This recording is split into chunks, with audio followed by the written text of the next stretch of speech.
This could be fun if this keeps going like this. But we'll see where we go. All right, well, guys, listen, welcome again, and we're going to try not to get not quite that controversial, but we will get some good controversial stuff going before it's all over, but hopefully ones that we can all sort of work our way through and really will teach us something in the process. Again, this is week number 3, so we have covered quite a few things up to this point, and again, this week I want to do a couple more breakout sessions and some more time for questions and answers, especially at the end. And hopefully I will stay with you through the whole thing. It was funny, on my end, everybody else froze. I'm still going, but like everybody else is frozen. And that's how I knew I was disconnected suddenly. So, all right. Oh, it looks like I'm still on. Linda, where's Linda? Yep, I'm here. Linda, can you make me co-host so I can share the screen here? I have. Oh, you have, okay. And then it looks like I'm still on here somehow or another, so you can kick my other screen off there somehow. Oh, I need to make you a different you co-host. Sorry. Gotcha. Make the me that's standing here. Okay, that one. Okay. There we go. All right. All right, I'm going to try to share the screen. Looks like I can do it, and we will actually. You know what? I can't even share the screen yet. There you go. It's coming. Yep. Am I there? Is it sharing right now? Yeah, it's not in the present mode, but it was there. Right. Let's get it again. Let's do this again. How's that? Can you guys see the Gospel Beyond Culture week 3? Yep. Great. Right. Perfect. Okay, guys, keep your chat boxes out. I'm going to have my chat box on the side of my screen. If you've got questions along the way, you're welcome to throw them out in the chat. We can sort of see where things go. I will stop where I can. And again, I do want to make more time for question and answer as we go. But as we get started, let's do this. Let me get that on laser pointer so you can see the laser pointer there. Okay, so what we've done thus far, just to review a little bit and to review relatively quickly. The first week we did several things. We talked about what it was as a mandate for us as Christians, that when we're considering other cultures, we need to do it in a way that facilitates engagement. We have a command to love. We have a command to love other cultures. We have a command to love even our enemies. And one thing I did want to say in all of this, I've traveled in 16 different Muslim countries now. I've met a lot of Muslims. I've been around a lot of Muslims. I have found much less, on the whole, hatred for Christians among Muslims as I've seen hatred for Muslims among Christians. Does that make sense? I've seen a lot more Christians hating Muslims. Am I saying this right? I think I'm saying this right. I've seen a lot more Christians that really hate or fear Muslims than I see Muslims that hate or fear Christians. And the hard part about that is they don't have a command. They don't have a command to love. We do. And I'm not saying that to shame us, and I'm not saying that to say, they're better than we are. What I'm saying is we need to feel convicted. We need to be able to love and love well. And we don't do that well. And especially when we're afraid, especially when we see a culture way out there, as a superpower, it's very easy to push everybody farther and farther away. But one of the things we need to be remembering as believers, our calling is first and foremost to engage. So that's part of what we wanted to cover in the first week. We also talked about the rockets, and I actually do want to review just a little bit about the rockets here in a minute or two, because there's one thing I screwed up last week, and I want to make sure I make that right. Then last week, what we did was we talked about Islam. There's a lot of stuff we covered about Islam. We talked a little bit about the history of Islam. It was a lot of me just yapping away, and I'm sorry for talking so much. But a lot of that was talking about what Muhammad's initial intentions were in creating the Quran and creating Islam. We talked about whether Allah was the same as the God of the Bible, and what does identity and what does character look like? What are the differences there? Just because we see somebody is very different than somebody else sees it, doesn't mean we're looking at a different person necessarily. That also doesn't mean that we're all doing the same thing and let's all sing Kumbaya and everything is hunky-dory. It just means that identity-wise, we can still be talking about the same being, us and Muslims, even when we're talking about them in very different ways. I think trying to put them into two different categories, that we worship one God and they worship a different God, not always a helpful process. If you want more about that conversation, about that argument, as it were, and I mean argument in philosophically, not argument in the sense of, you know, our modern day political discourse, but if you want that kind of hear more about that, watch the video from last week. I can't cover everything today about that. And then we really talked too about what it is about a redeemer that makes God loving. Without a redeemer, without someone to bear the wrath of God, we cannot know for sure that we see the mercy of God. And we certainly can't know a God that loves us. So it's not a God that doesn't have a redeemer. It's not his fault that he's not loving. He can't be. He can be gracious. He can be merciful, all of which are names for Allah in Islam. But he can't be loving. And loving requires a redeemer. And that's part of why we're talking about this whole process, is getting a redeemer to them, but also, let's be honest, we need to get a redeemer to us. We need to really fall in love with Jesus and know what it means to be redeemed, to be totally lost to sin and totally accepted through grace. That's the dichotomy that we spend our entire lives in. And it's a beautiful dichotomy. If we don't know our sin, we don't know the grace, we don't know the greatness of the grace that has saved us from it. So that's something I really wanted to make sure that we understood. This week, we're going to be talking a little bit more about communicating the gospel into context. So we've talked a little bit about what cultural lenses look like and how we look at the gospel differently. Today, we're really going to be talking about what does communication look like and how do we wind up communicating it poorly and how do we need to change that?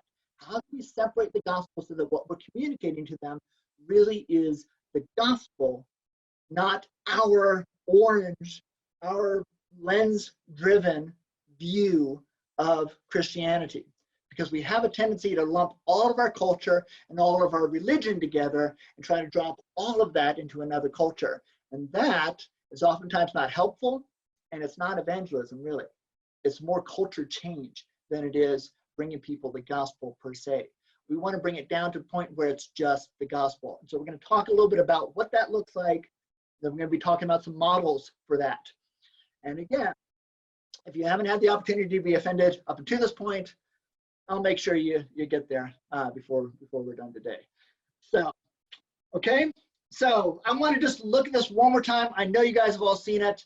We'll do this very, very quickly. But again, the analogy of two spaceships, one being us that has one color lens and one being them that has a different color lens. What we're going to see, if this is the reality, what we're going to see is different from what they're going to see.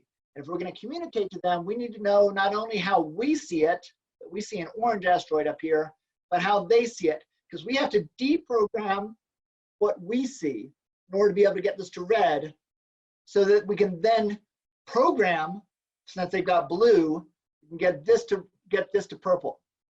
We can't do that unless we can take into account both of our lenses. So that is really the key of this whole process. Now, what I didn't do so well last time, and let's see if I can get there, is the reality that, again, what we're talking about is that both our religions, Islam and Christianity, are out there. They're out in the world. And everybody else that's outside of one of our religions sees our religion from a big perspective, a big asteroid, as it were. That Islam, we see terrorism.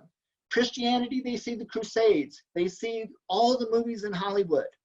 They assume, most Muslims, if they haven't had much exposure to Christians, and there are still some that are out there, most of them assume that all Christians have had multiple affairs, all Christians own at least one gun, and all Christians have shot at least one person. And the reason is because that's what they see on TV. Just like what we see on TV is a guy, shouting Allahu Akbar with an AK-47 over his head. We see a particular view of Islam. They see a view of Christianity that we project. And the Kardashians and some of the biggest spokesmen for our part of the world, our part of the culture, also become spokesmen for Christianity. So when we are talking about Christianity, when we think of Christianity, we think of this Christianity, the one that's way down in this porthole, right down here. We think of just our church and our little group. We don't think of this big Christianity. We see Islam through our lens, and we tend to miss Christianity entirely. They do the same thing. They see Islam through the people they know, the people that are around them, the people that are in their mosques. They're just normal people. They're people going to work. They're teaching in schools. They're doing business. They're earning money. They're trying to feed their families. They don't see they see Christianity through their lens, and they tend to miss the Islam that's out there in the rest of the world. So when we're comparing things, if we're comparing our little Christianity in our churches to their Islam, to everything any Muslim has ever done, it's not a fair comparison. Any more than it would be for them to compare their little mosque and all the friends that they have, their Islamic friends, to everything any Christian has done. Those are not fair comparisons. What this is comparing is my little church of Brainy to the Spanish Inquisition and the Crusades and pornography and everything else. It's not fair. Good, fair comparisons, we could compare our Christianity with their Islam, but why? Why would we compare the Spanish Inquisition with 9/11, other than to try to figure out who's got the better religion? That's not helpful either. What's really helpful, and the comparison we need to be focusing on, is comparing the Christianity that we know, our perspective of Christianity, with the perspective of Islam that they know. If we want to compare our moderate Christianity, and we do have a moderate Christianity, we're not the KKK, we're not the Spanish Inquisition, we're not radicals somewhere doing something crazy. We are moderate Christians for the most part. We need to be comparing ourselves to moderate Muslims and really understanding who they are, understanding their sense of orthodoxy, just the way that we would understand our sense of orthodoxy. And that's where we really want to go. So that's a quick summary of where we've gone so far. And again, we're just talking about comparing, not comparing, communication, in the sense that communication requires us understanding our perspective as much as it requires us understanding their perspective. And so we're going to do some of both of those things today. We're going to deconstruct our perspective, then we're going to take a look at theirs. Okay? And how do we get the gospel, specifically the gospel, across that communication gap? Okay, so our goals for today is, number one, separating. What do we need to separate from our views of the gospel? There's more than you think. And even somebody who's been doing this for as long as I have, I've been doing this 15 or 20 years, working with Muslims, really trying to figure out how to do this culturally. I know I still haven't done it completely.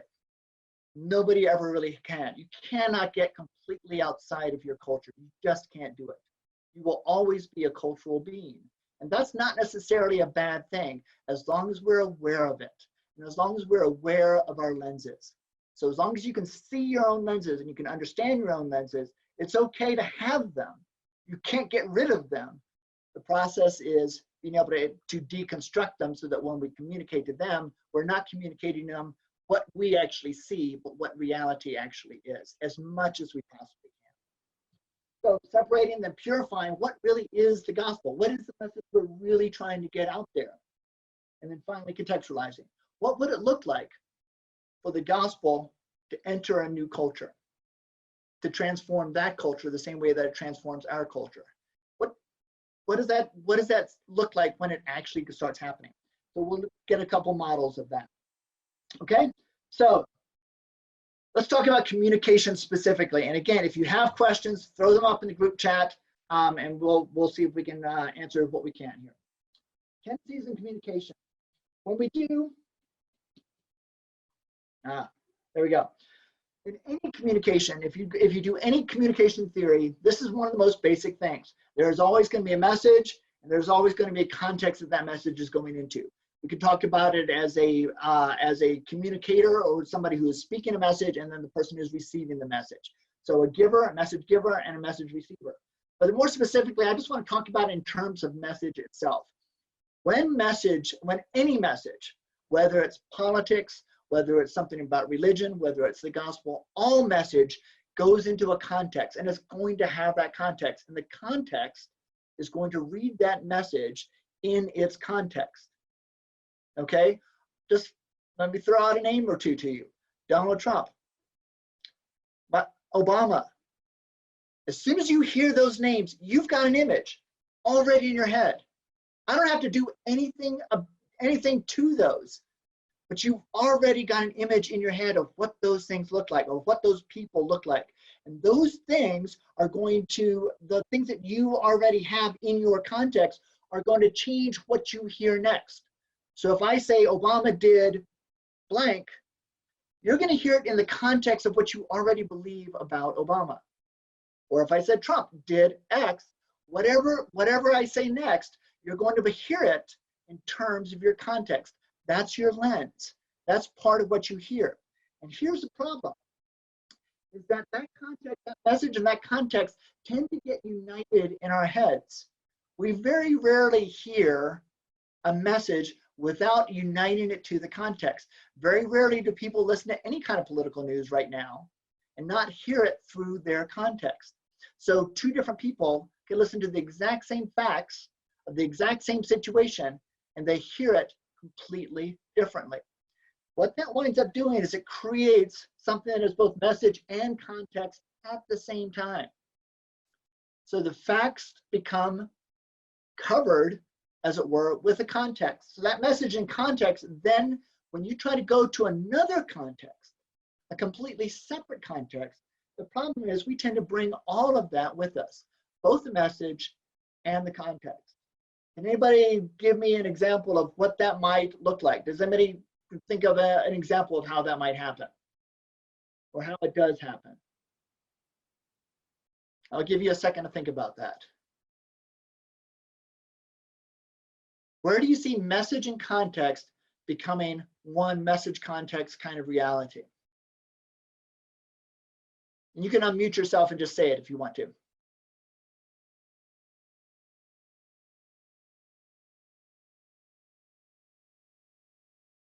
Anyone? Let me throw one out to you. Okay, still don't have anybody in the chat either. Think about something like, and we'll take a political situation that happened not too long ago. Hillary Clinton, Benghazi. A fact of that was that there were certain Republicans that accused her of doing something bad in Benghazi. Now, regardless, okay, I'm not trying to say anything to anybody about what happened or how you should believe that or anything else, but let's think about the context.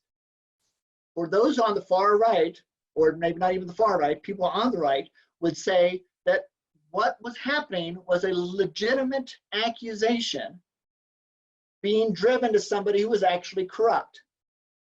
Now, somebody on the far left would say the opposite. They would say it was a witch hunt, as it were, being aimed at somebody that they wanted to take down.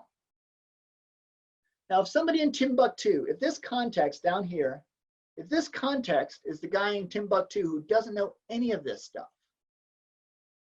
what he's going to hear is going to depend on who it is that's sharing it with him. If it's somebody from the right, he's going to hear how these righteous crusaders took down somebody that legitimately had done something wrong. And if it was somebody from the left, he would hear how these people tried to persecute somebody who was perfectly innocent. One way or the other, this person who doesn't know anything about that situation isn't going to hear just that somebody accused somebody else of doing something wrong. They're going to hear it within the whole context of that person's belief system. Does that make sense? Are you following that? Now, I'm just using that as one example. And again, I'm not trying to get political here, but politics is just such an easy example of how people get polarized in this day and age. So that's just one that's fairly easy to do. So when we're thinking about that, what we really want to do is we want to get back to the point where we begin to separate message and context. We want to be able to get to the place where the message itself is just the reality of the situation. So let's go back to Jesus. Jesus, what was the context that Jesus was preaching into? What context did he come into? Somebody unmute yourself and give an answer to this one. What was Jesus doing? Judaism. Judaism. Okay, so he was preaching into Judaism. What religion was he? Jew. He was a Jew, right? So he was a Jew speaking to Jews about largely Jewish stuff. When he quoted scriptures, he quoted the Old Testament. He quoted Jewish scriptures, right? Did Jesus ever try to start a new religion? No. No. Okay, did he ever encourage anybody to leave Judaism? No. No, not at all.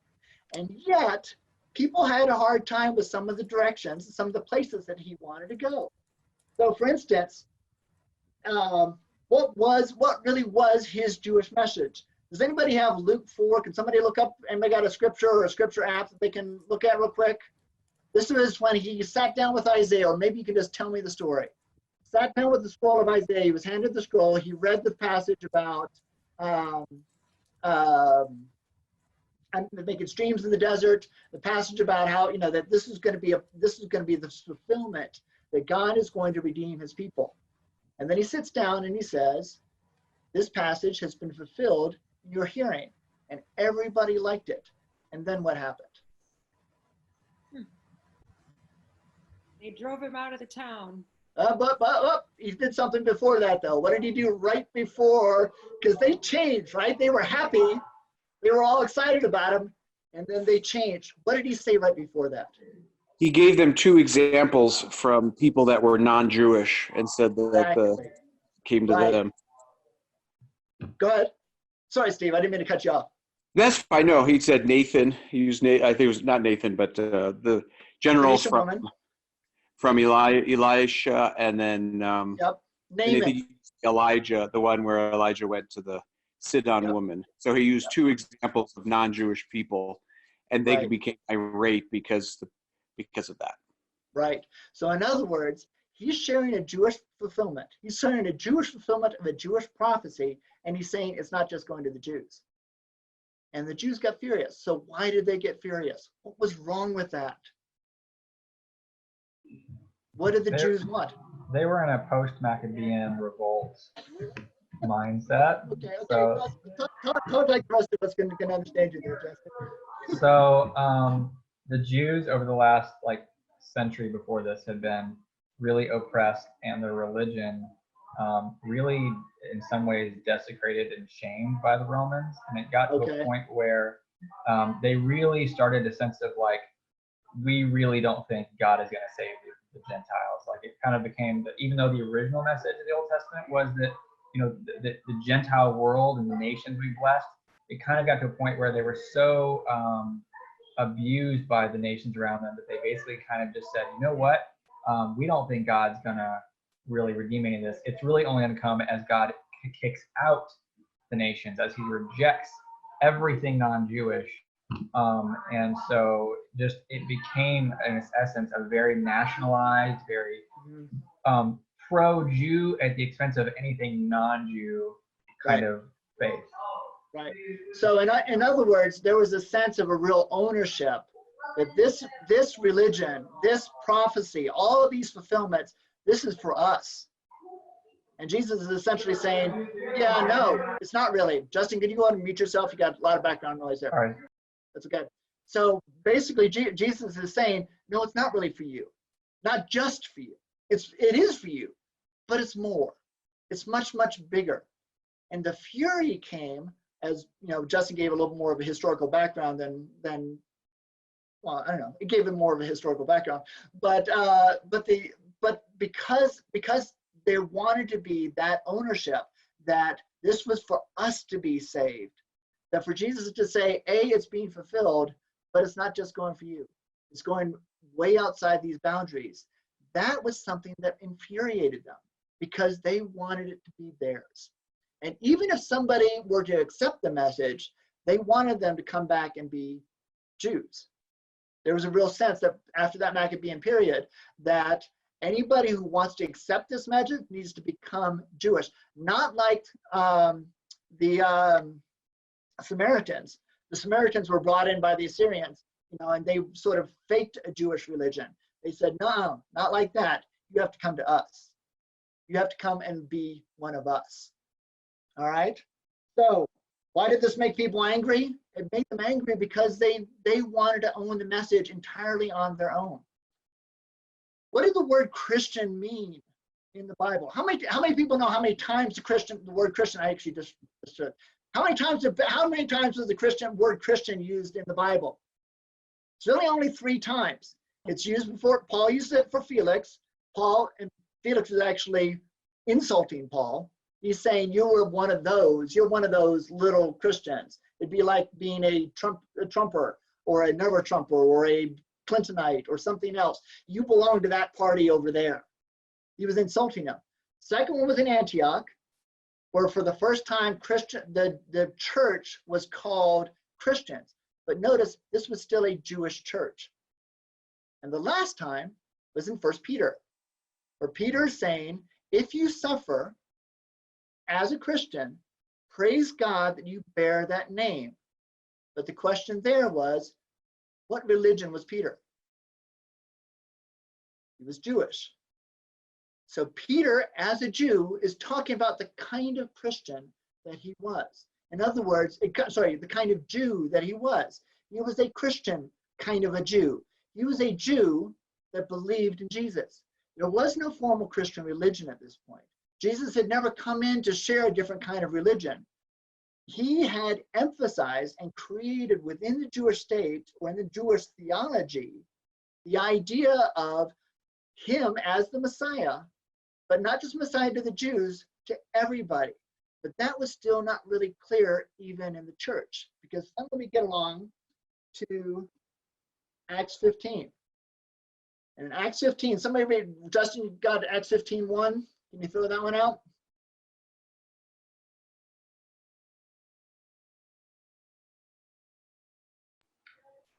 Acts 15:1 says, some men came down from Judea and Antioch and were teaching the brothers, unless you are circumcised according to the custom taught by Moses, you cannot be saved. What was circumcision at the time of the Jews there? What was it? Anybody? Circumcision was the way you became a Jew. If anybody converted to Judaism, the first thing that they ought to have happen is all the males in that family need to be circumcised. That was a sign that you had become Jewish. Now recognize what's going on is that the gospel has come into Judaism, as it should. And that's not a bad thing. But what much of the church was beginning to do was beginning to create a gospel that was Jewish. It was a Jewish gospel. Now, these are believers.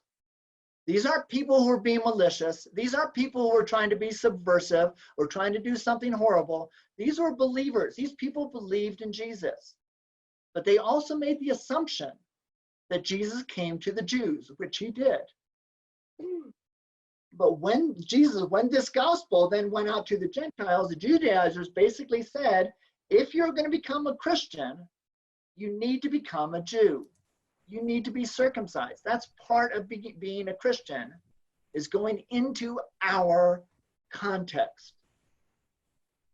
Does that make sense? Everybody following that?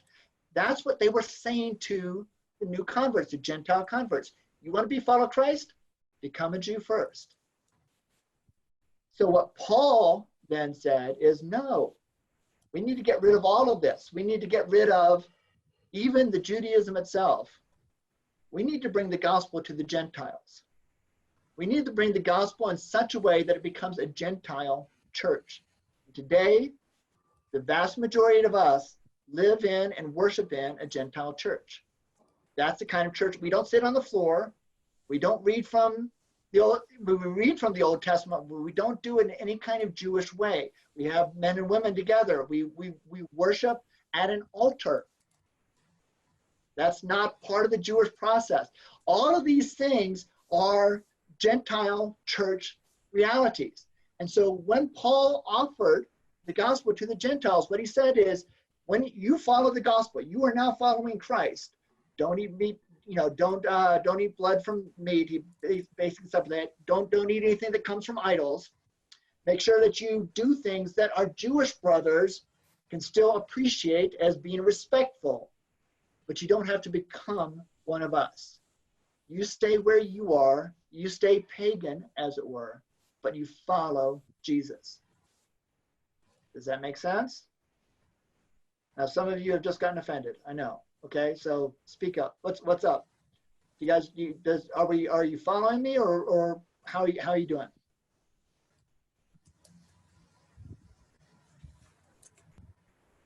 I hear somebody unmuted, but I can't tell who it is.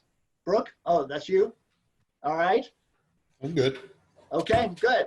So what we're doing now is we're now dealing with a Gentile church. So Paul is saying about the gospel, essentially, the gospel is not a Jewish reality. In reality, it's not a Gentile reality either. It's a reality that's completely separate from both of those cultural contexts. And Paul is offering a gospel that is separate from all of it, that Jesus came for all people.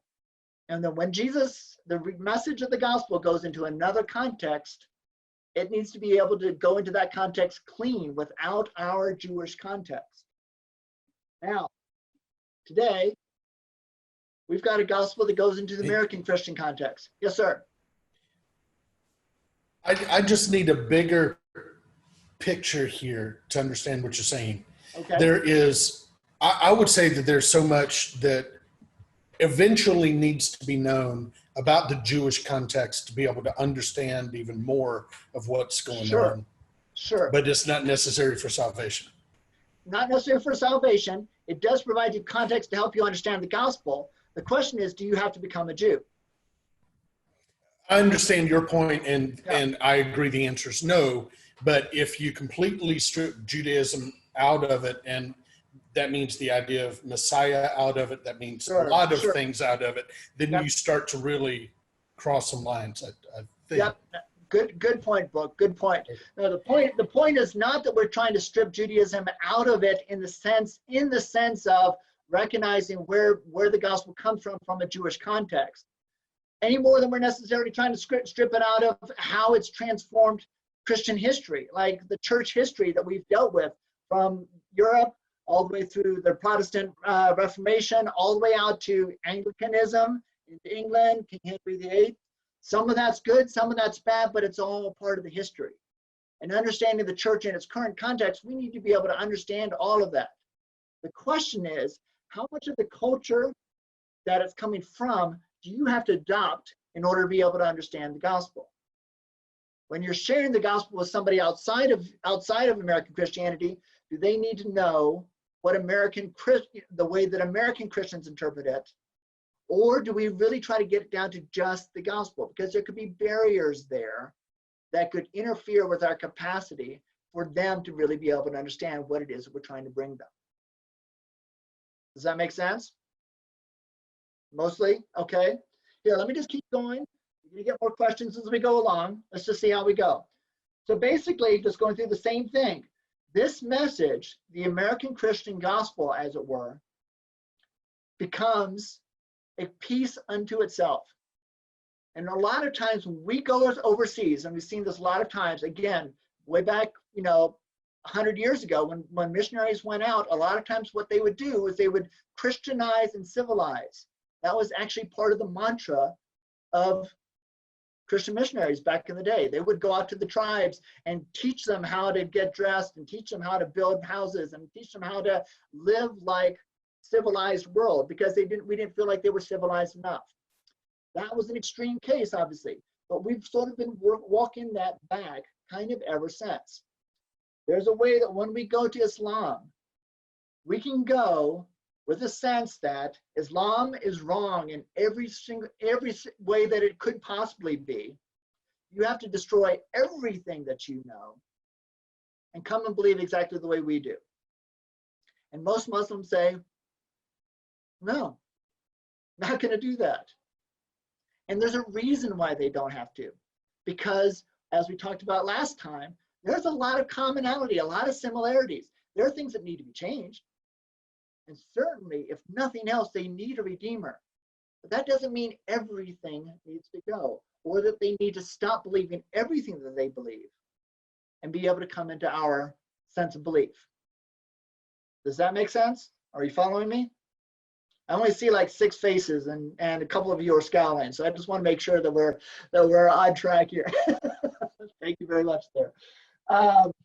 So what we want to do, what our goal is, what our process, when we're talking about contextualizing, is figuring out to what extent does Islam not need to come into the American Christian gospel? And to what extent can we bring the gospel to Islam, to Muslims, in a way that is genuinely bringing the gospel? We're not talking about watering the gospel down any, but we are talking about stripping off those things that A, Muslims don't need to hear, B, things that might actually be barriers to Muslims, and C, things that even if they accepted them, it would mean radically changing things that they don't actually need to change. We need to get the gospel down to what is really the gospel. Another way to look at it is this version that we talked about before, that in every time the gospel goes into any culture, we have to build religion around it, because you can't, knowing that Jesus died for me and died for my sins and redeemed me, and now that all I see is the mercy of God, that's great. I've still got to figure out how to move tomorrow, get up in the morning, and start living that out. Whatever that is, that's religion. That's the beginning part of my religious experience, is how do I walk out this reality that has happened inside of me? And the culture, when it begins to interact with culture, that gospel even changes further. So a lot of Americans, for instance, particularly are concerned about abortion and homosexuality as their 2 primary political issues that sort of come into the public sphere. The vast majority of the rest of the world, that is not their top priorities. That's not their top concerns. It's not saying that they shouldn't be concerned about it at all, but it's not their top concerns. Why is it our top concern? Primarily because of our culture. Our culture tends to dictate those particular issues. Other cultures have different sets of issues. And so when the gospel comes into theirs, they address issues that are first and foremost right in front of them and in their cultural reality. For Paul, it was idol worship. And how do you deal with pagans? That was his primary concern. So when we go in and we sort of bring in our primary concerns, what we're oftentimes doing is forcing people to deal with issues that aren't really the ones that they most need to deal with. We oftentimes are focusing them on things that they don't really need to be focused on. Not that they don't need to follow them at all, but we need to let them figure out how they're going to interact with the gospel in a way that actually builds their own sense of culture and religion out of it. Okay? So we're trying to strip away American culture. We're trying to, even in some ways, strip away a lot of our American Christian religion. And we're trying to get the gospel down to what the gospel really is. What did Jesus do for you? That isn't a cultural reality. That is a spiritual reality. If we can share that with them, then we're really bringing them the thing that's going to transform everything about them and let that work its way back up through their culture. Okay? So what is it that really saves? What are we really trying to do? So separating, we got to challenge our assumptions. And this is for us. This isn't for them so much.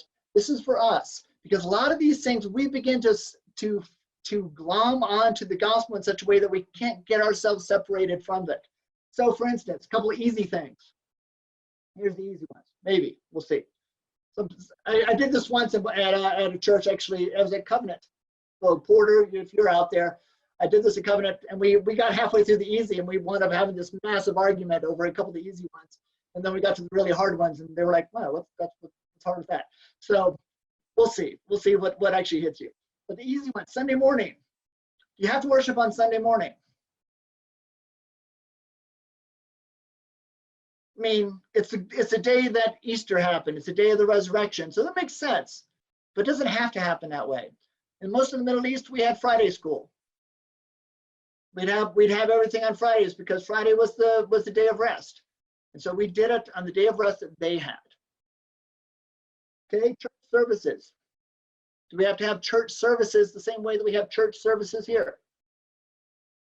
People who are dyed in the wool Anglicans, I'm not looking at you, Justin, but no, there are certain traditions that we feel like are really, really important.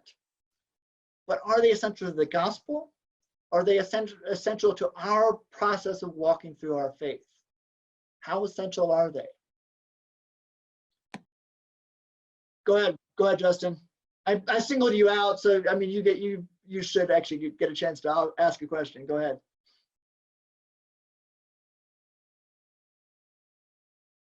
Go ahead.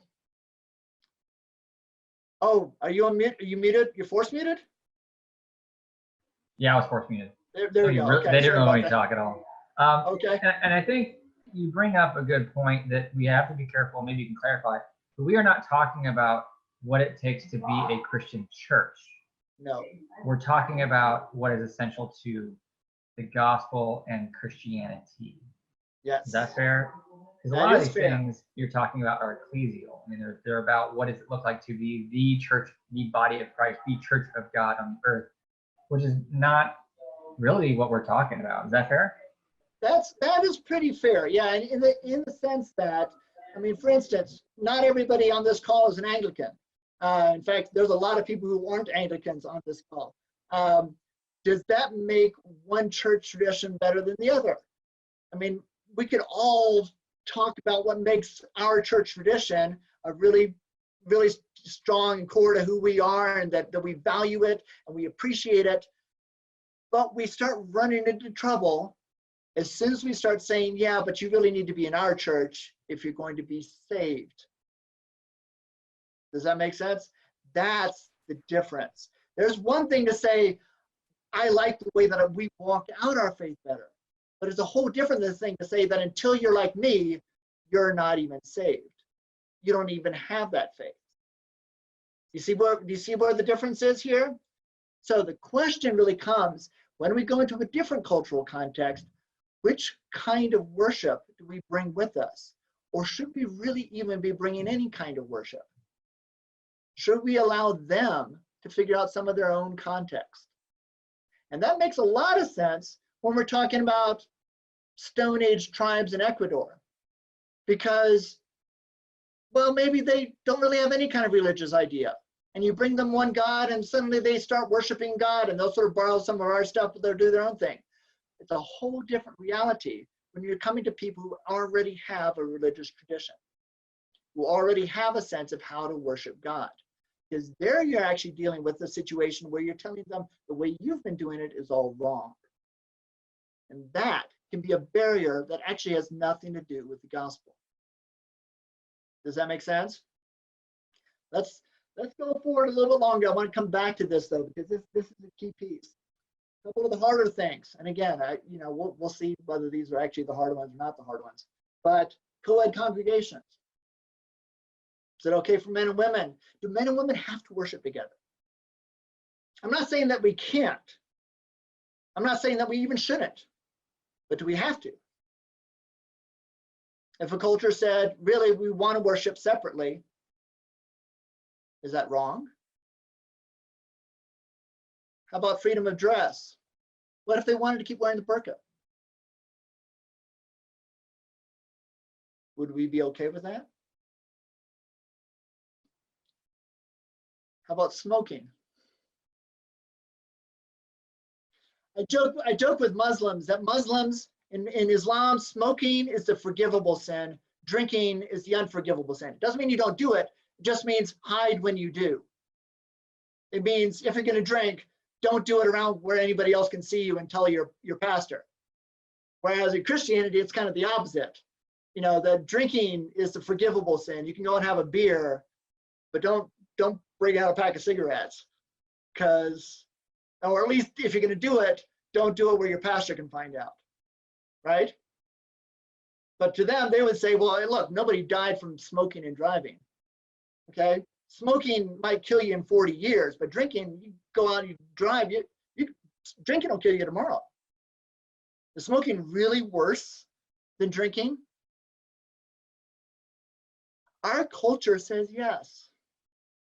Their culture says no, it's the opposite. It's just a little thing. It's a little thing, but it changes stuff. How about polygamy? This one can get tricky.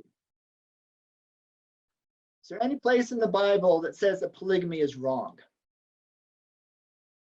I'm not saying that monogamy is preferred, but the polygamy is wrong. Most of us assume that it is. We assume it because culturally we believe that. It's illegal in our country to be polygamous, and therefore any kind of polygamy is going to be oppressive to women. Therefore, it's going to be wrong. It's actually morally wrong to happen. But the Bible never says it. In fact, as you know, all the patriarchs had multiple wives, and even in the Gospels, when they talk about elders in the church, they say, that says, you know, that an elder ought to be husband of one wife. Why does Paul say that? It's like, you know, we can only have people who are elders who have one nose. Why would you say that unless somebody out there had two? It doesn't make sense to have a requirement that doesn't actually do anything. Okay? It's like saying, you know, everybody should have one nose if they're going to be in the church. Well, everybody already does have one nose. That means anybody. So why even say that unless somebody out there has more than one? So there's a reality that probably a lot of the people in the early church were actually polygamous. Now, does that mean that polygamy is good? Well, you can argue that one way or the other. But that it's wrong is not something the Bible actually goes towards. And again, if you can find me a verse right now that will totally change my opinion on that, I'd be happy to hear it. But think about it. Think about all the passages that you do think about. Monogamy certainly seems to be a better thing, but doesn't make polygamy wrong. All right, how about conservative politics? You have to be Republican in order to be a Christian. Don't even go there. Don't. Yeah, okay. That's not. Ah, you're meddling. Okay, but I mean, there can be an assumption, and I know I actually have some friends who would consider themselves Democrats that have a hard time going into a church. Is that okay? Is it okay for us to say that the only way you could see politics if you're a believer is through my lens? Or is there ways to do it? Because really in Europe, the vast majority of evangelicals are liberal. They tend to be on the left side of the spectrum. And those are the evangelicals. These are believers. So again, I'm not saying it's right or wrong. What I'm saying is, where's our assumptions? How are we doing this? How difficult would it be to just let this go? Tom, Brooke had a question in the chat. Is it a fair statement to assert that polygamy is not preferred as opposed to illegal?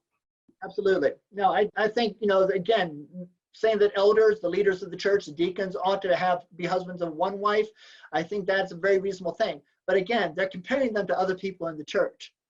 So they're not saying that other people in the church can't be polygamous, but that if you're going to be an elder, you should only have one wife. Adam and Eve. I mean, there's all sorts of places where you can make an argument that monogamy is better. But there's very little place where you can make an argument that polygamy is wrong. You I just didn't want to miss out on anything. So okay, yeah, I hear you. Just, you know, but you can't do it in this country, all right? Tom, if you follow that though, don't you go down to where Paul talked about it was actually better to be single anyway? That's true. I mean, you can totally go there as well. That it's actually better to be single than to be married. And a lot of Christians would say, no, not unless you're called to be a missionary or something like that, you know. So, all right, let's move on here. So very hard. Using the word Christian. Is it all right for somebody to be saved and not call themselves a Christian?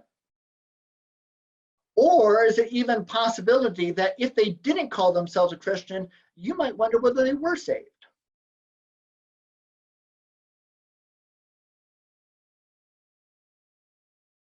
Again, something to think about.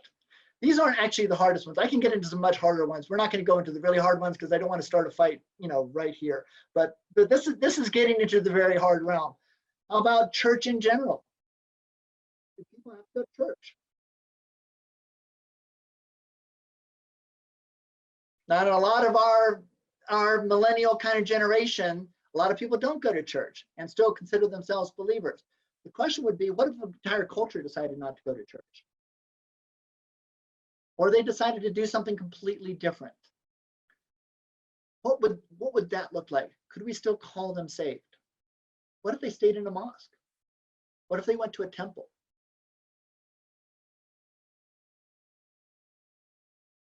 Those can get hard. We can get into some other ones too, things like, well, you know what, never mind, I'm not even gonna do that. Brooke, you said, or even if they called it being saved, yeah, it's possible. There's all sorts of different ways, and there's different language that's out there. The question is really whether we believe, how we hold that. Sorry, I got to fly in front of my screen here. So again, what I'm challenging us to do is think through what's going to make you uncomfortable. One of the ones that I didn't put down, and I do not want to talk about it, so I'm just going to like lay this out there, is what about Son of God language? Calling Jesus the Son of God. What if somebody said, I can't call him, I call him the Word of God. I can call him part of the Trinity, but I can't call him the Son of God. Is he saved? Do most of us? In the chat. In Bangladesh, lots of believers refuse to be called Christians, but rather a follower of Christ. Absolutely. I mean, we're going to get there. Okay, we're headed that direction. So let's talk about this in a second. Hey, Tom. Yes, sir. Can I ask a question real quick? Yeah, of course. Going back to some of the things you had listed there, the question I have is, when you're dealing with these things, like what actually needs to change? Like I'm thinking of, can they worship in separate congregations, men and women? Like, I guess, how do you, because it seems like you kind of have to ask first, like, why are they doing that in the first place? Like, what's the reason? And then that has some sort of determination on whether or not it should change, do you think? Because there are certain things within, like, you know, Christian sort of, you know, what Jesus was teaching that was pretty revolutionary. Absolutely. That over time, like, changed culture, right? Like slavery being one, but at the same time, Paul doesn't go after slavery necessarily and just say, all right, no more slaves. Right. But over time, you know, those ideas change. So like, how do you differentiate there between, like, you know, what, I don't know. Do you get what I'm asking? I'm just trying to figure out. I think I get what you're asking, and let me just put it in a slightly different question, maybe, and tell me if I'm right. In the sense that what you're really asking is how much of what we're talking about leaving things behind like this is really cultural change, and how much of this is really theological change. Yeah. Okay. In the sense that having men and women sit in different sides of a church may not be a theological problem, but it might be a cultural problem, depending on where it is. Does that make sense? Or is having men and women be able to sit together would be the opposite. It could also be a cultural problem, but maybe not a theological one. That's part of where we need to go here, is to really figure out where are the problems theological and where are the problems actually cultural, or where the problems are religious as well. Now, Linda, I had actually said we were going to do 2 breakout sessions. I feel like we're interacting pretty good over stuff, and maybe we just need to keep on moving and just keep coming with the questions here, because we don't actually have time for 2 breakout sessions. I'm hoping that we still get enough time for at least one of them before we're all done. But, okay. Okay. So to some extent, what we're talking about is, when we talk about being Christian, really we're talking about 2 different things. We're really talking about being a Christian in our porthole and being a Christian out there in that world. And remember, like, my father is a great Christian. He goes to an Episcopal church. He says, you know, basically, when I die, God and I will sit down, we'll work it out. He feels like he's been a good soul. He's Christian. He sings in the choir. Is he saved? I don't know. I have a hard time really judging that one sometimes. But that's not necessarily what we're talking about. When we're talking about Christian, we're talking about when I became a Christian. I became a Christian in 8th grade. What I'm talking about there, I was a Christian. I grew up a Christian. I grew up in the church. But I became a Christian in 8th grade. What does that mean? What I'm really saying is that I accepted Jesus in a way that I had never accepted him before. I moved from religiously and culturally Christian into a Christianity of faith. I started following Jesus, and I became a Christian. So recognize that when we use the word Christian, we're talking about two completely different things. One is our cultural and religious reality, and the other is a matter of faith. And the question is, which part of that is really Christian? What do we really mean when we talk about the word Christian?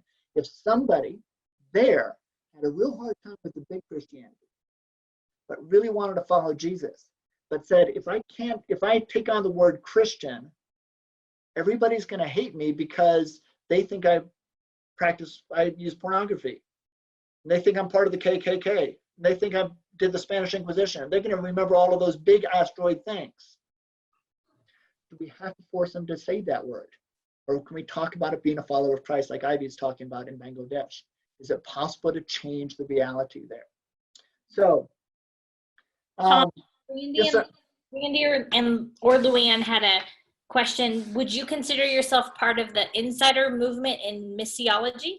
I'm not going to answer that one right at the moment. Okay, let's hold off. You're jumping ahead a little bit. I appreciate where you're going, but let's just talk about it. I want to talk about more in the context of the C scale. We're going to get to that in a second, because that's more how we actually make progression in cultural reality. Okay, so let's just get back to what step one was: separating. In other words, getting rid of some of our baggage.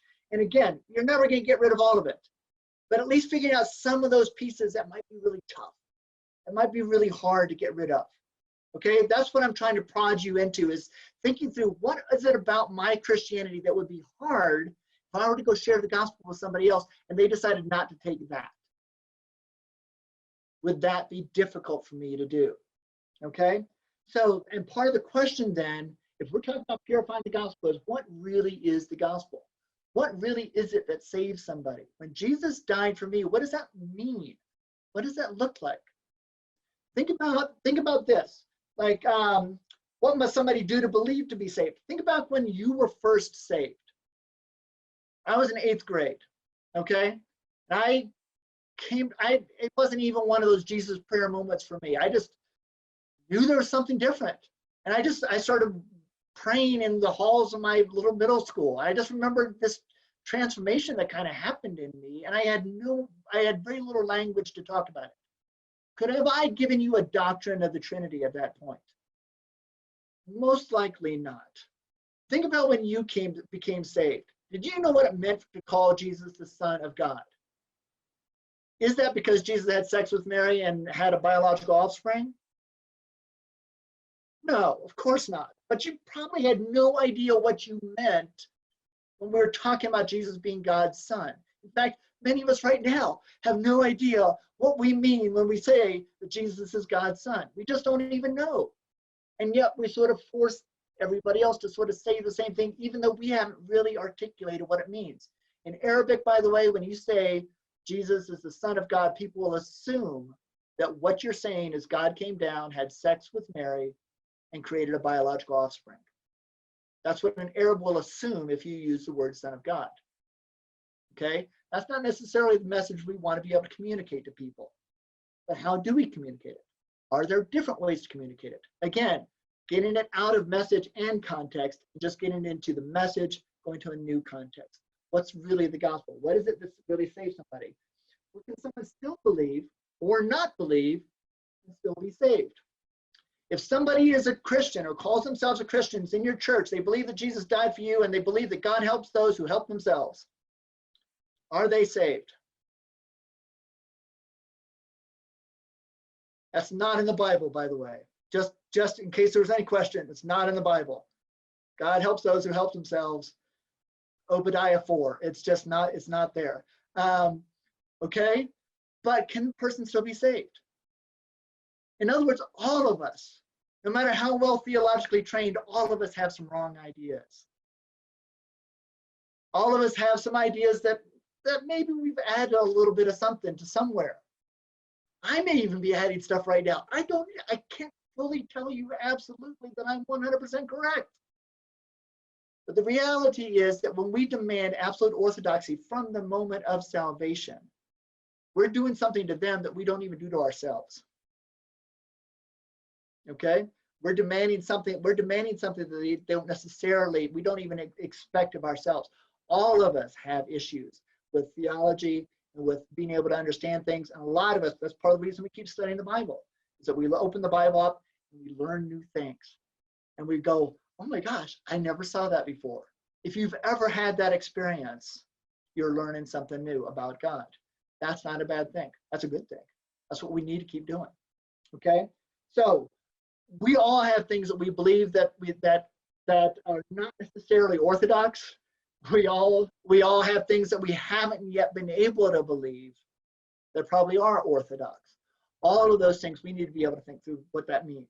A lot of us simply don't understand what it means for Jesus to be the Son of God. We don't understand what it means for God to be fully God and fully man.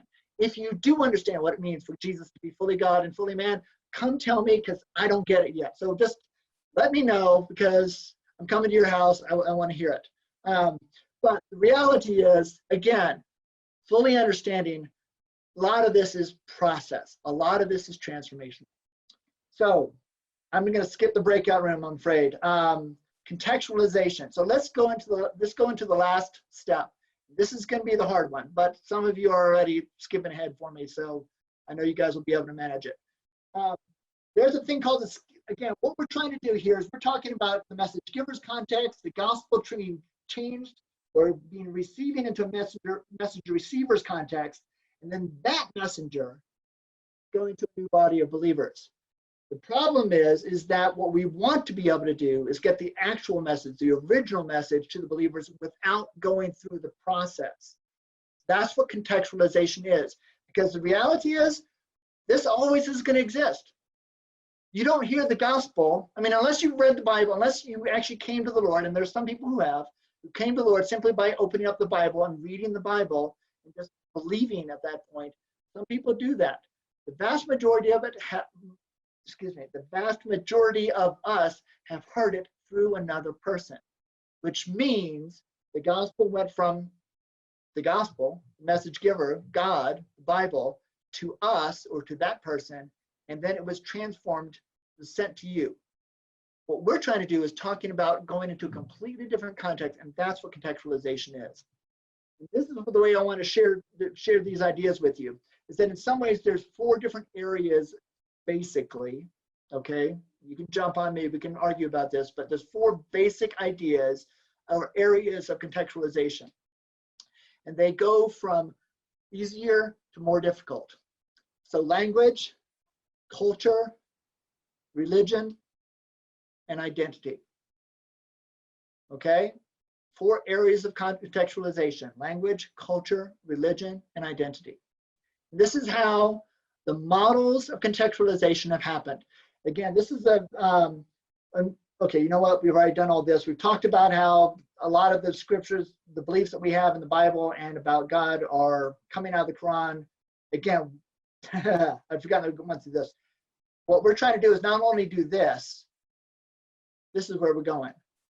We want to go to the point of letting them put their own religion and then bringing it into their own culture in a way that the gospel is transforming that, and we're not telling them how to do that necessarily. In order to be able to do that, we have to strip off our stuff first. That's what we've got to do. We've got to be able to strip as much of our stuff off as possible, and that's why we're doing contextualization. So let's talk about it. The C scale is a C1 to 5. It is a progressively contextualized scale, and there are models of all these different forms of the C scale all the way through.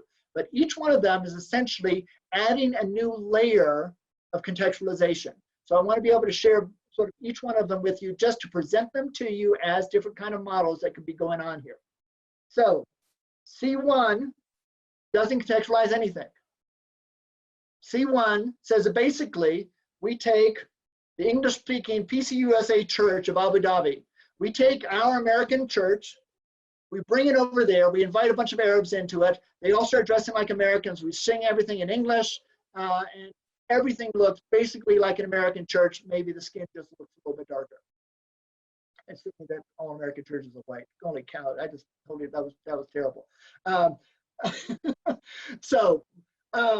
But this really does happen. I was in Calcutta in India and went into an AOG church there in Calcutta, bust of original missionaries all over everywhere. And man, they were singing Majesty in English. It was, except for the fact that everybody there was Indian, it looked exactly like an American church. That was a C1 church. There was no contextualization that happened there at all. C2 would contextualize language, but not contextualize culture, religion, and identity. So for instance, if you took that same church in Abu Dhabi and you made it Arab speaking. So you have the Arabic speaking PCUA Church of Abu Dhabi. So Majesty would be sung in Arabic. You know, shout to the Lord in Arabic. You know, we do all the same, use the same language, we use the same music, but we're doing it now in their language. So we've contextualized one layer. Step 3, C3, will contextualize language and culture, but not necessarily religion and identity. So for instance, the Arab-speaking, Arab-looking Church of Abu Dhabi. So culturally relevant, maybe the men sit on one side, the women sit on another. They sing in Arabic, but maybe they're using Arabic tunes. Maybe it all comes in a minor key. Maybe there's they take tunes from, like, you know that Luther, I'm not sure if you guys knew this, Luther took a lot of the songs that he made all of his famous hymns from the bar. They were drinking songs, and he took them and he put Christian words into them.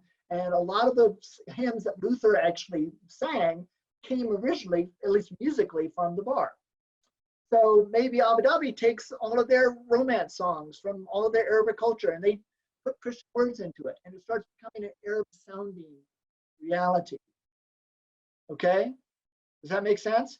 It's still a church, it's still Christian, but now they've changed both language and culture.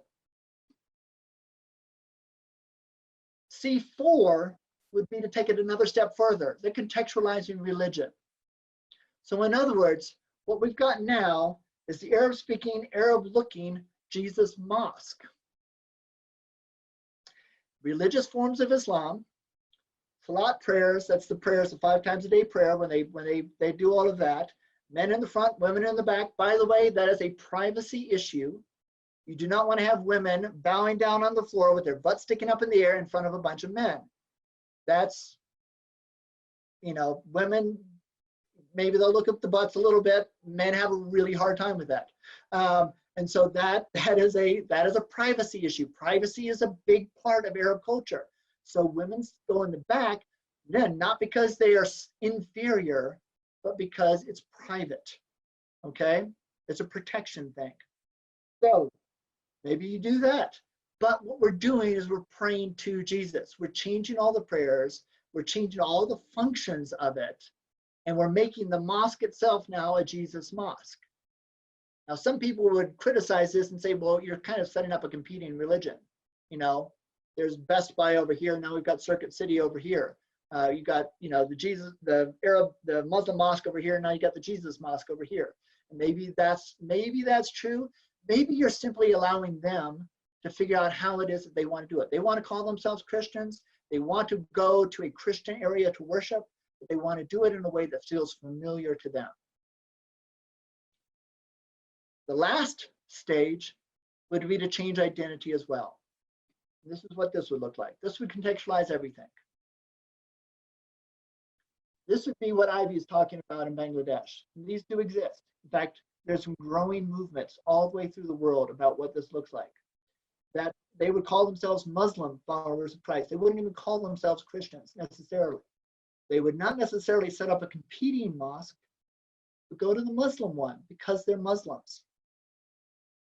They vary what they do and as they need to in order to not violate following Christ. So for instance, in the Salat prayers at the very end, there's a point where you're kneeling and you say Salam Alaikum to your right, Salam Alaikum to your left, which means you're greeting the angel that's taking care of all of your good deeds on your right shoulder. You're saying Salam Alaikum, you're saying you're greeting to the angel that's writing down all your bad deeds on your left shoulder. So a lot of Christians, a lot of people who would be in this kind of focus would say they're not greeting the angels that are on their shoulders because they don't believe that anymore, because they're not legalists, they're now followers of Christ, but they're greeting the people that are on their right and their left. So they would change things that they needed to in order to not violate their Christian thinking. But their fellowship in the mosque might actually be part of their prayers. In other words, they can go and sit in the back of the mosque after the service and read the Bible and invite other people to come read the Bible with them and talk about who Jesus is within an Islamic context. That they're not just enculturating their religion or their culture or their language, they're actually changing their very identity. I am going to be a Muslim follower of Christ, but Christ has changed everything about me. Let's say real quickly, this is not about watering down the gospel. This is in a lot of places. I think Luann was saying something about, the insider movement. A lot of people have rejected the C scale because some people have taken this to mean what the missionary does. The missionary takes on an Islamic identity. And I don't think that that's necessarily a helpful process because it's a little bit disingenuous. But there is a place where the insider says, look, I'm a Christian. I believe in Christ. I go to the church. You need to believe in Christ too, but you don't have to be like me. Follow Christ in the context that you're in. Do it in a way that honors your culture, your religion, your identity. You don't have to change who you are. But once they have a Redeemer, everything about the law changes. Everything about the law changes. It changes the entire mentality. Think about a Catholic, okay? Somebody who has been a Catholic, they've been a faithful Catholic, they've gone all their lives, they've been saying their Hail Marys every time they do confession. They've gone through the process because they believe that if they can balance the scales out, a lot like Muslims, if they can balance the scales out, then maybe they'll get into heaven. My father's a lot like this. If they got to the point where they actually received Christ, where they have to leave the Catholic Church, they might have to change the way they say Hail Marys. They may still go to confession, but it wouldn't be the priest that's forgiving them. Does that make sense? They wouldn't worship the host. They might still honor it, but they wouldn't worship it. There's things that would change, but that doesn't mean the context itself needs to be destroyed and building an entire new foundation of a completely different religion. That I can say that it's funny that you use that illustration because we both were raised Catholic. both were raised Catholic, right? And actually married in the Catholic Church. Okay. And then when I was actually pregnant with Katie, we decided that it just wasn't working for us to stay there any longer. And we've been at an evangelical free church for the past 34 years. So it's interesting that you use that particular illustration, but I do understand your point though. It does have a point. And here's the thing too. One thing I do not want to say by any stretch is that everybody should be like C5, for instance. I don't think it's the case. Muslims who have been under the Taliban, for instance, who have suffered under the Taliban are not going to want to stay Muslim. They aren't. They have suffered too much under Islam. So for them to be forced to stay Muslim or for us to come in and tell them that they need to stay Muslim would be a disservice to who they are.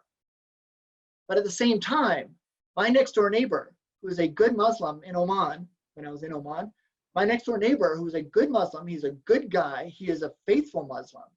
His housemaid loves him, his community loves him, he runs all the math and science for all of the elementary schools.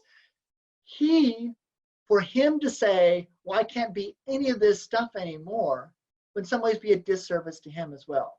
There's a sense where he could follow Christ as he is, change everything about how he understands religion now, but to do it in a sense that actually gauges that redemption, but does it as who he is. His identity could actually stay the same. And that's what we're talking about here, is that it has to fit the context, and they have to decide. It's not about us. If we come in with too much of our culture, our religion, we're already dictating to them what their Christianity or what their religion ought to look like. And that's where we run into trouble, because we're dictating to them something that wasn't even dictated to us. Okay, has a question. Okay, yeah, I'm sorry, I've been not watching all the questions, so let's do this. It seems something like many or most new MBBs, Muslim background believers, go through in order to completely leave their family's culture, find a way to assimilate and remain faithful as Jesus followers. There are some that are like that. There are some that actually have had to leave their families, that once they come to Christ, that they can't be in a place where they can continue to live with their families. Their families just won't accept it. There are others, though, that do. Let me give you a quick example. Imagine, for instance, a son coming home to his dad and saying, "Hey, Dad, guess what? I just became a Christian." What's Dad going to think? He's going to think the big asteroid. Pornography. You love Israel. You hate us. Okay. You now sponsor the Crusades. You now like the Spanish Inquisition. You like the cake. Who are you? Get out of my house. How much of any of that has to do with the gospel? Zero. None of it does. So instead, what if a son comes home to his father and says, "Hey, Dad, I'm still a Muslim. I still love our traditions. I still love who you are and how you raised me. But there's something about Jesus we've missed." Then Dad has to say, "Okay, what do you mean?"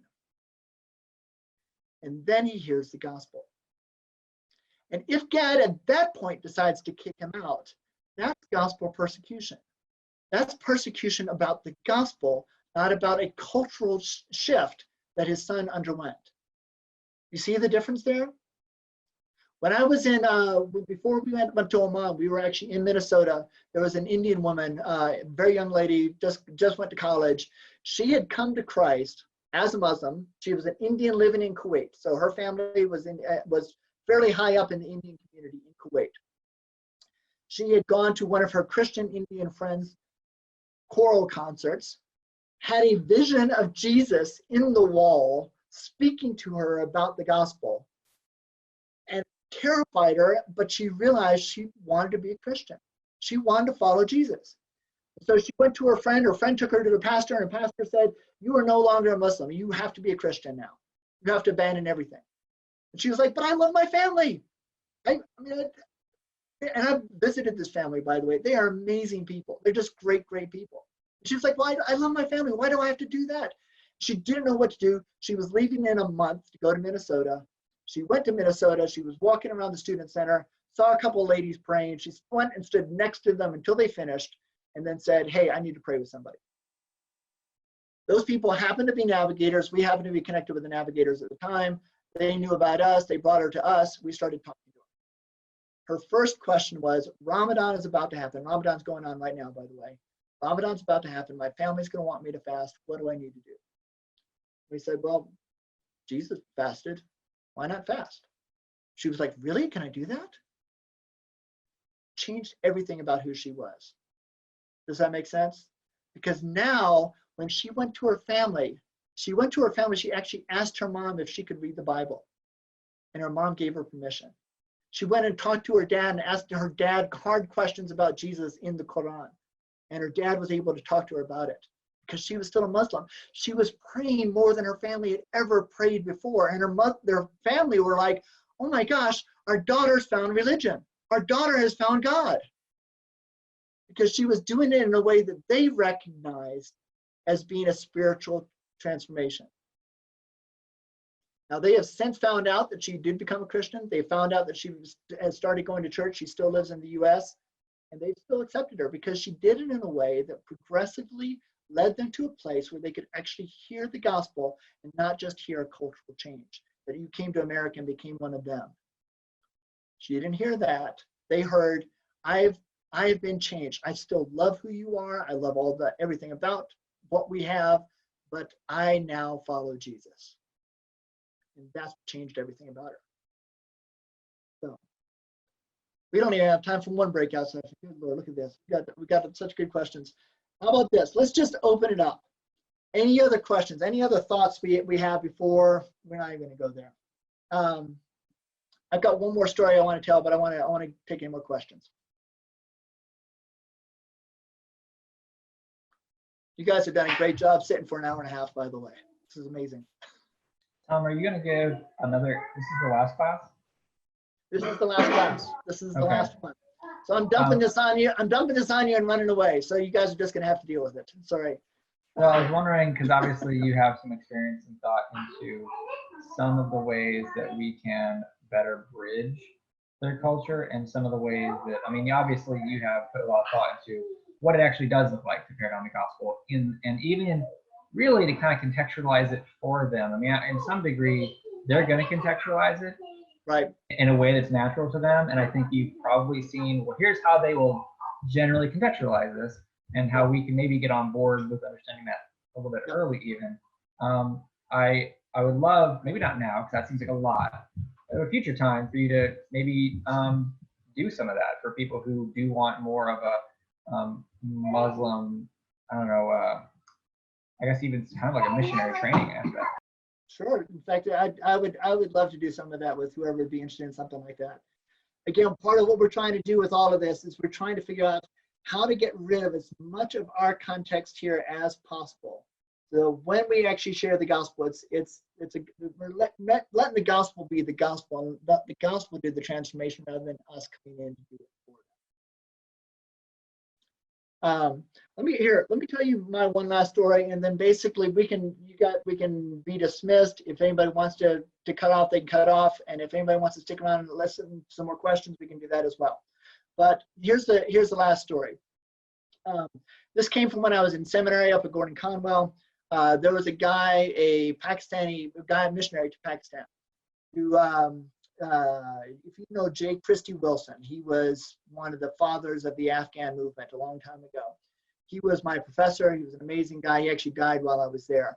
But he was kind of like a grandfather. He'd teach class by just telling a bunch of stories. He'd introduce a topic for about 5 minutes and then just tell 15 stories about that topic. So it was a fun class to be in. But he had this one guy come in as a guest speaker. And this guy had on the Pakistani Muslim hat. He had the full garb on. He had all of the Muslim accoutrements that went along with being in Pakistan. And what he told us about was this Advent play that they did. And they wanted to walk through the entire Bible. So they started in Adam and Eve. They went to Abraham. They did Abraham's sacrifice of his son. They didn't say which son. They did it all in Islamic style. So they veiled the faces of the prophets, because part of Islam says that if I go up and say, "Hey, I'm Jesus," that's an insult to Jesus, because Jesus doesn't look like this. Okay, Jesus is bigger than me. So you veil your face, and I'm sort of standing in the place of Jesus, but I'm honoring Jesus by not trying to pretend like I look like Jesus. Okay, so they veiled the faces of all the prophets.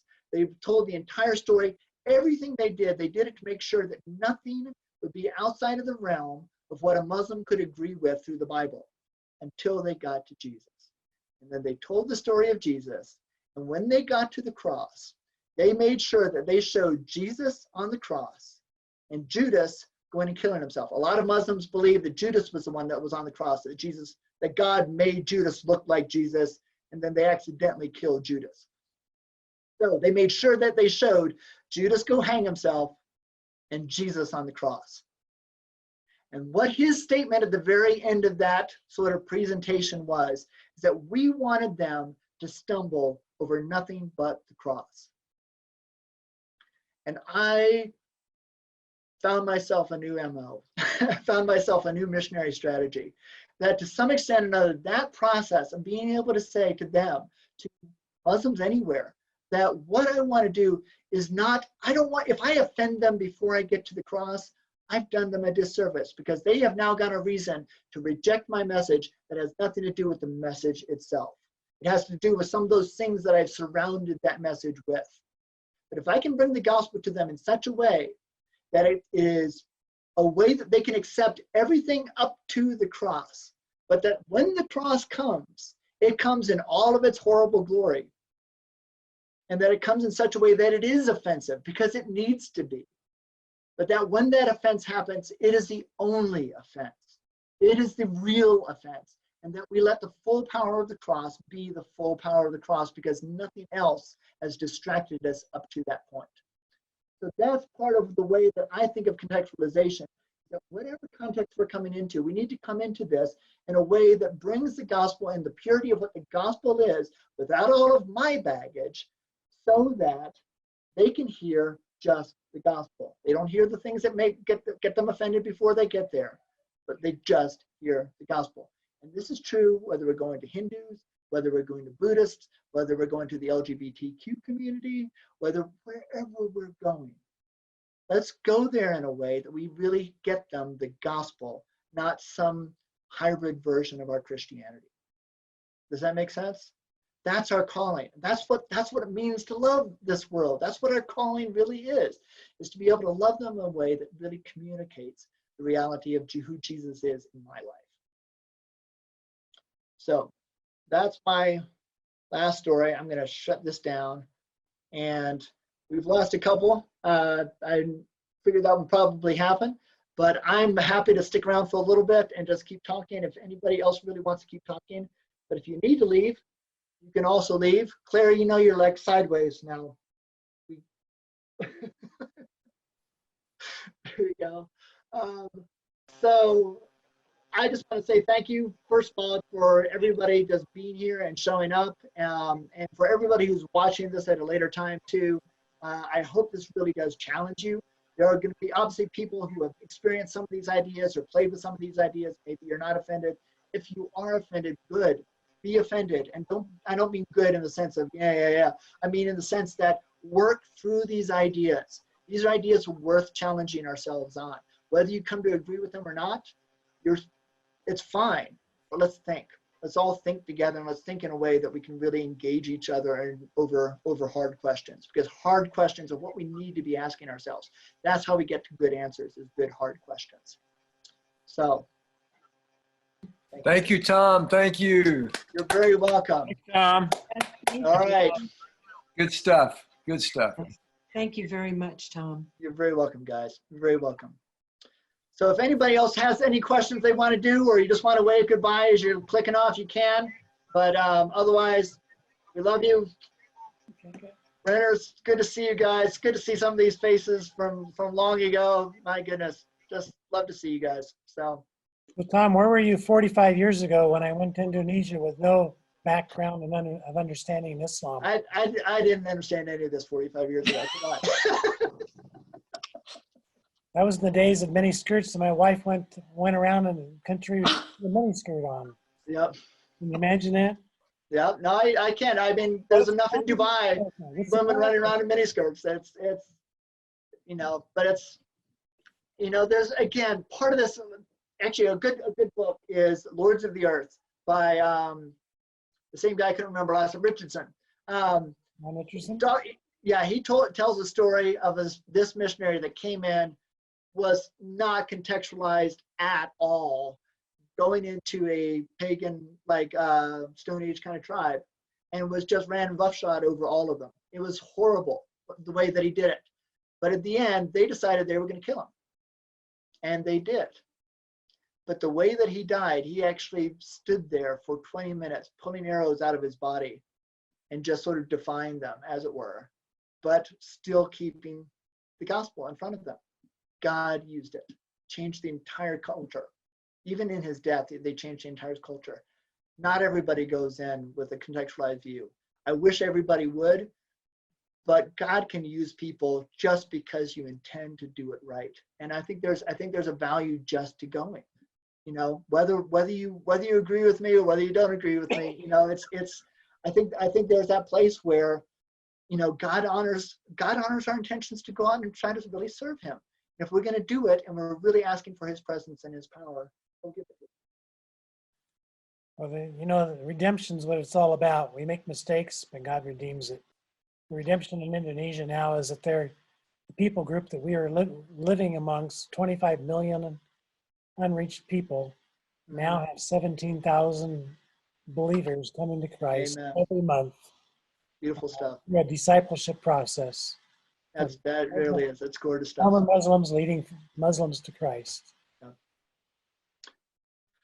So yeah, so there's all sorts of pieces to all of this. Life is a complex reality, and God is not. I mean, our context is a complex reality.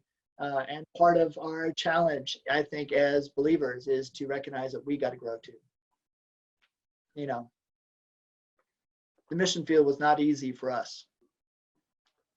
But that wasn't because our message was wrong. It was because God was using the mission field to get to us as much as he was using us to get to the mission field.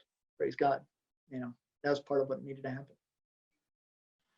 Our founder, Dick Hillis, said when he was in China, he says, I thought China needed me, but I found out that I needed China. Yep. Good stuff. All right, Jan, how you doing? Is this stuff good? Well, yeah, Okay. yeah. I don't know if you saw the chat, but the Isaiah 29:13, where Isaiah said that Jesus, God said that these people follow me with their laws, but their hearts are far from me. Right. And that is, you know, that's not something that you can come to someone. I mean, Isaiah's message was not necessarily well received even by the Israelites, the Right. Jews. But that was the difference of the message that Jesus was bringing to them, is that all your words, all your actions do not reflect your heart. And I am chastised by that and realizing that that's what God wants for all of us, you know, to stop expecting that our behavior and our words are going to make him happy when it's our hearts that he's after. Yeah. The same with the Muslim. So Yeah. thank you very much. I really enjoyed tonight. Oh, good, Jan. Thank you so much. Thanks for being here. Appreciate it. Absolutely. So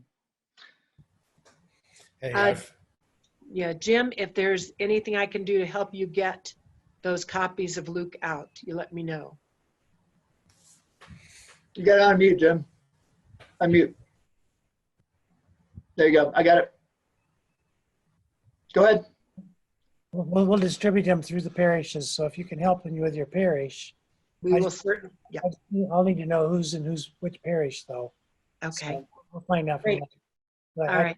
Thank you that information too. I'll get the list here shortly. Well, whenever. I haven't ordered any books yet, so I will order them after you get your list and look at it. Okay, sounds good. Brooke, good to see you again. Yeah, likewise. Hey, I've been thinking about this cultural thing in terms of me going to Kenya. You know, Oh, okay. I've gone 4 or 5 times, spent a couple of weeks each time. Very aware of the cultural differences, very aware of trying to figure out what's that line of what's truly gospel, truly needs to be taught. Trying to do all this that you've been talking about. And one of the things that I've noticed that's been so clear to me is in Kenya, they speak English very well. Right. And the missionaries brought not only the gospel, but the culture. And you see it at times where in back-to-back songs, they'll sing a hymn in English, standing straight with their arms behind their back.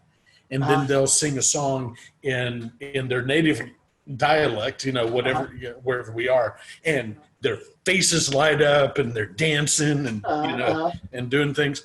And then they'll sing another hymn and stand straight. They're actually contextualizing moment by moment throughout their church service to some extent. Yep. That's Exactly. That's very funny. And they love it all. Yeah. I'm sure they do. But I mean, this is the thing, is that we got to let them make those kinds of decisions. And the only way we can do it, I mean, if we go in telling them what a Christian ought to look like, but then you can kind of decide on your own, of course they're going to follow whatever it is that we say. Yep. That's why we've got to start from a contextualized place, because otherwise we're influencing them simply because we're the ones bringing the message, So we got to be able to strip as much of that down in order to really give them the freedom to contextualize according to their own values, But good observations, man. So